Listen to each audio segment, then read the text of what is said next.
जिंदाबाद, विजेंद्र ठाकुर जिंदाबाद, जिंदाबाद जिंदाबाद, बहुजन समाजवादी पार्टी जिंदाबाद, जिंदाबाद जिंदाबाद, बहुजन समाजवादी पार्टी जिंदाबाद, जिंदाबाद, हाथी छाप जिंदाबाद, हाथी छाप जिंदाबाद। जैसा कि आप देख रहे हैं कि बीएसपी के उम्मीदवार विजेंद्र ठाकुर जी लगातार बहन मायावती के तमाम वैसे कार्यों को आज बिहार के शिवहर में हर एक जगह परोसने का काम करी है। जी हाँ, उन्होंने साफ तौर पर कहा कि अगर हमारी जीत होती है तो मैं आपको बता दूं कि बिहार के शिवहर में भी इस तरह का विकास होगा जिस तरह से यूपी में आप देखें कि बहन मायावती ने जिस तरह का विकास किया है वो पूरे वर्ल्ड में जाना जाता है। और यही विकास को लेकर आज विजेंद्र ठाकुर जी पूरे शिवहर घूम रहे हैं। आइए जानते हैं उनके बारे में और वो क्या कहते हैं। दोस्तों नमस्कार, मैं हूं संजय माही। जिससे जान रहे हैं कि लगातार बहुजन मूवमेंट पूरे भारत में चल रहा है और इसी बीच हम बात करें तो बिहार में भी बीएसपी बड़े दमदार से आज चुनाव लड़ रही है और तमाम ऐसी सीटों पर बीएसपी के उम्मीदवार जो उतरे हैं वो बहुजन मूवमेंट कैसे होगा उस पर बात करेंगे। एक ही नारा है कि संविधान बचाना है, तो इसलिए बीएसपी को ही उम्मीदवार बनाना है और उम्मीदवार बनाते हुए विजेंद्र जी जो है यहाँ के उम्मीदवार है शिवहर लोकसभा का। तो आज इनसे मिलने आए हैं और इनसे बात करने आए हैं कि बहुजन मूवमेंट का यहाँ पर कैसे प्रचार प्रसार हो रहा है और किस नीति से इनकी चुनाव लड़ रही है। सर सबसे पहले हमारे चैनल में आपको स्वागत। धन्यवाद। यहाँ बहुजन समाज पार्टी की तरफ से हम प्रत्याशी हैं और यहाँ लोकल इशू पर चुनाव हो रहा है। बाहरी बनाम स्थानीय का चुनाव है। यहाँ दो आदमी एक सहरसा से और एक सोनभरसा से आ गए हैं यहाँ चुनाव लड़ने। खरीदे हुए टिकट खरीद के यहाँ चुनाव लड़ने आ गए हैं। लोग यहाँ की समस्याओं से रूबरू है पहले से।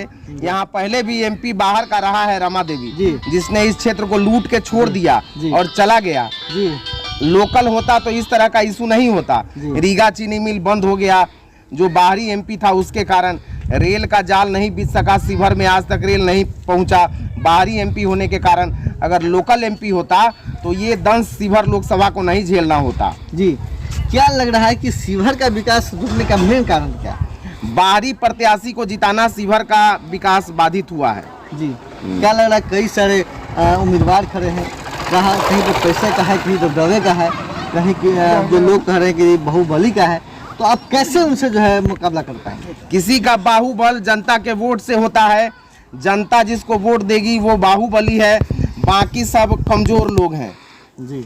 इस बार किसी का बाहुबल नहीं चलेगा, जनता का वोट चलेगा। क्या क्या आपके मैनिफेस्टो में क्या क्या रखे हैं? हमारा मैनिफेस्टो में है कि सभी अस्पतालों में सरकारी महंगा इलाज वाला जांच वाला जो मशीन है वो रखवाएंगे, मुफ्त में इलाज की व्यवस्था करेंगे। छात्रावास, हाई स्कूल में छात्रावास की व्यवस्था करेंगे और वृद्धा पेंशन को 400 से 1000 करावेंगे और शिवहर में रेल लाइन ले जाने का काम करेंगे। रीगा चीनी मिल को चालू करावेंगे। लोगों का मानना यह है कि जो लोग आते हैं, जो अलग अलग प्रत्याशी हो जाते हैं, वो कहीं ना कहीं वोट काट देते हैं, तो आप भी शायद उसमें गिनती आता है कि आप वोट काटेंगे। मैं पहले यहाँ 3 साल से काम कर रहा हूँ। किसी प्रत्याशी का नाम निशान पहचान इस क्षेत्र में कहीं नहीं है। मेरा आप हर ब्लॉक, थाना, अस्पताल, नगर परिषद या अनुमंडल में किसी भी रेलवे स्टेशन पर रीगा से लेके घोड़ा साहन से और सीतामढ़ी तक चले जाइए, सब में गमला में फूल लगा के रखा हुआ है जो मेरे नाम की गवाही दे रहा है। मेरा नाम लिखा हुआ है। हर स्टेशन पर 10 गो 15 गो गमला है। थाना में, ब्लॉक में, अस्पताल में, अनुमंडल में, नगर पंचायत, नगर परिषद में, सभी जगह है, जो लगातार 3 साल से काम करने का पहचान दिखा रहा है। सर देखिए एक्चुअली क्या है, वर्तमान स्थिति में जो जिस समाज की लड़ाई लड़ रहे हैं, बहुजन समाज की लड़ाई लड़ रहे हैं, वो कहीं ना कहीं भ्रमित है। लोग ये समझ नहीं पा रहा है कि मेरी लड़ाई कौन लड़ पा रहा है। और आज भी दबदबा के नाम पर, पैसे के नाम पर, खाने के नाम पर लोग वोट दे देते हैं। कैसे समझा पाइए? इस बार सभी लोग बहुजन के सिद्धांत को जान गए हैं। पिछड़ा और दलितों के लिए ये चुनाव अहम हो गया है। पिछड़ा और दलित इस बार बहुजन समाज पार्टी के साथ है और ये चुनाव हर हाल में निकलेगा, बहुजन की झोली में जाएगा। एक तरफ जो है बीजेपी यानी एनडीए के जो लोग हैं वो कह रहे हैं कि 400 पारा का हम संविधान खत्म करेंगे, SC/ST का जो कानून है वो खत्म करेंगे, और एक तरफ जो इंडिया गठबंधन है वो कह रही है कि हम जो है यहाँ पर आएंगे तो संविधान बचाएंगे। आप भी संविधान की बात करें, वो भी संविधान की बात करें, तो दोनों तो आदमी एक ही है। कैसे आप एक दोनों से अलग हो पाएंगे? वो संविधान तोड़ने की बात करते हैं और हम संविधान बचाने की बात करते हैं। वो लोग 400 तो छोड़ दीजिए, 200 पहुंचने में दम फूल जाएगा। आप मानते हैं इस बात को? एकदम 200 पहुंचने में एनडीए का दम फूल जाएगा। अच्छा, आपके टक्कर में लग रहा है कि कोई है कि नहीं है? बहुजन की चर्चा सभी पूरे बिहार में है। शिवहर लोकसभा उससे ज़्यादा ही चर्चा का विषय है, क्योंकि यहाँ बाहरी चुनाव लड़ रहा है और लोकल आदमी चुनाव लड़ रहा है। लोकल और बाहरी के बीच का चुनाव है, कोई बैकवर्ड फॉरवर्ड का चुनाव यहाँ नहीं है। यहाँ केवल बाहरी और भीतरी का चुनाव है और यहाँ जातिवाद नहीं चलेगा। इस बगल में बेतिया का सांसद कलवार है, ढाका का विधायक कलवार है, शिवहर के यहाँ एमपी रही है कलवार, और सीतामढ़ी का विधायक कलवार है, और अभी फिर कलवार एक प्रत्याशी लेके आ गया आरजेडी के टिकट पर। ये कलवारवाद नहीं चलने वाला है, यहाँ केवल समाजवाद चलेगा। शिवहर में कलवारवाद का दीवार गिरेगा और समाजवाद का किला बनेगा। यहाँ क्या लग रहा है, कर्पूरी जी का जो सपना है वो साकार आप कर पाएंगे? क्योंकि अब उसी के समाज से आते हैं।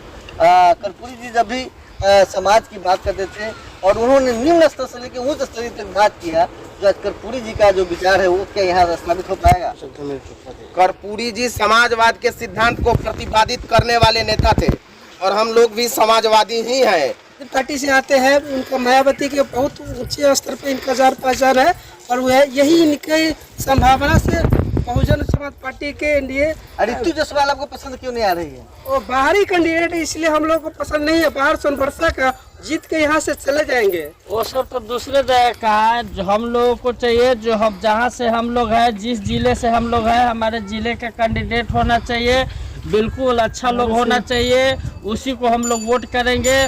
और ये लोग तो बाहरी है, कोई सहरसा से आया, कोई मधुबनी से आया, कोई सोनबरसा से आया। जिनको आप इतने बड़े लोग हैं वो लोग हमको पहचानते नहीं, उसको हम वोट देके क्या करेंगे? वोट हम उनको करेंगे जो हमारे करीबी है, हमारे साथ सुख दुख सब में रहते हैं। 5 किलो अनाज तो आपको दे रहे हैं ना? 5 किलो अनाज दे रहे तो क्या हो गया? चीनी मिल 5 साल से बंद है, उसको कौन देखने वाला है? हाँ, रामा देवी आती थी, लाख रुपया महीना लेके जाती थी, अभी फिर लॉकडाउन में उसको 5 लाख का महीना चाहिए, उसके बाप के घर से देगा क्या?